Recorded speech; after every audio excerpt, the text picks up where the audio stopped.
La logique est-elle incapable de définir la vérité?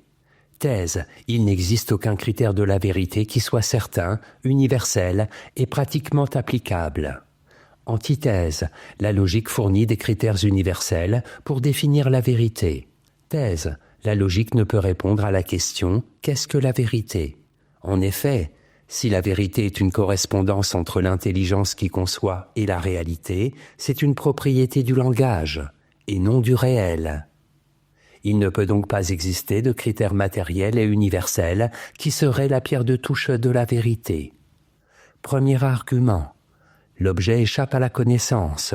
Adéquatio rei et intellectus. Adéquation de la chose et de l'esprit, disaient les scolastiques. Or, le seul moyen que j'ai de comparer l'objet avec ma connaissance, c'est que je le connaisse. Mais c'est loin de suffire à établir une vérité. Car, puisque l'objet est hors de moi, et que la connaissance est en moi, tout ce que je peux apprécier, c'est si ma connaissance de l'objet s'accorde avec ma connaissance de l'objet. C'est cette faute que les sceptiques n'ont cessé de reprocher aux logiciens, dit Kant. Deuxième argument. La raison ne démontre pas la raison. Les anciens, nous fait remarquer Emmanuel Kant, ont toujours dénoncé ce cercle vicieux.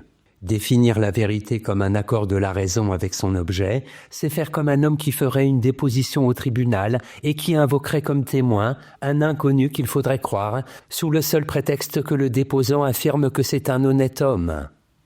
Troisième argument. Il n'existe pas de critère objectif. Une connaissance qui est vraie, si elle est rapportée à un objet, peut être fausse si on la rapporte à un autre.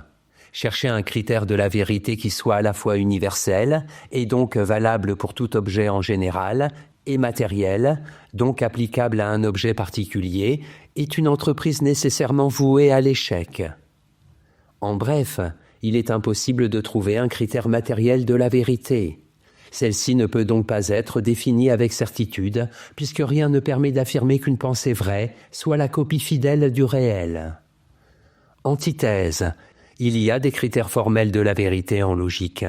En effet, on peut poser trois principes comme critères universels de la vérité simplement formels ou logiques. Le principe de non-contradiction, le principe de raison suffisante et le principe du tiers exclu. Premier argument. La non-contradiction est la condition première de la vérité. Une connaissance est vraie lorsqu'elle est logiquement possible, c'est-à-dire lorsqu'elle ne se contredit pas. La vérité logique consiste dans l'accord de la pensée avec elle-même. C'est l'accord d'une connaissance avec les lois universelles, de l'entendement et de la raison. Deuxième argument. Une connaissance est vraie lorsqu'elle est fondée logiquement. Ce qui veut dire qu'il y a vérité lorsqu'il y a conformité à la rationalité et que de la vérité de la conséquence, on peut conclure à la vérité de la connaissance prise pour principe. Ce qui est certain, c'est que si toutes les conséquences d'une connaissance sont vraies, cette connaissance est également vraie. En effet, s'il y avait quelque chose de faux dans la connaissance, il y aurait, au moins, une conséquence fausse. Troisième argument. Le contraire du faux, c'est le vrai. Tel est le principe du tiers exclu. Si deux propositions sont contradictoires et que l'une est fausse, l'autre est nécessairement vraie sans qu'il y ait de troisième solution possible. On peut donc démontrer une proposition en prouvant que sa contradictoire conduit à une conséquence évidemment fausse. En bref, il est possible de définir la vérité de façon purement formelle ou logique.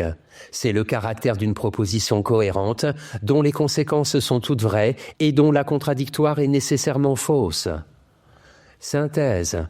La question de la logique est non seulement de savoir comment la vérité est possible, mais encore et surtout de comprendre comment est possible l'erreur. Un jugement est erroné lorsqu'il prend l'apparence de la vérité pour la vérité elle-même.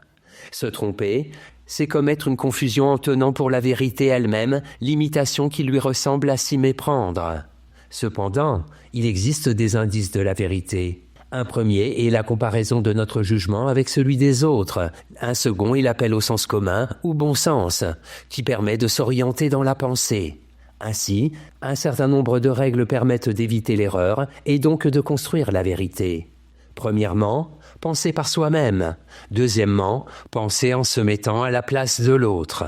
Troisièmement, Penser en restant toujours cohérent avec soi-même. Notes et commentaires, pierre de touche, variété de jaspe noir qui sert à éprouver l'or et l'argent. Par extension, moyen d'épreuve. Raison suffisante. Jamais rien n'arrive sans qu'il y ait une cause, ou du moins une raison déterminante, qui puisse servir à expliquer pourquoi cela est ainsi plutôt que toute autre façon. Leibniz, Essai de Théodicée. Scolastique.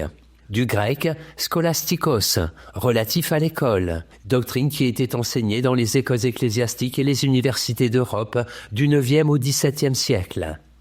Citation. L'erreur dans laquelle l'entendement humain peut tomber n'est jamais que partielle, et dans tout jugement erroné, il doit y avoir toujours quelque chose de vrai, car une erreur totale serait en contradiction complète avec les lois de l'entendement et de la raison. Emmanuel Kant, Logique.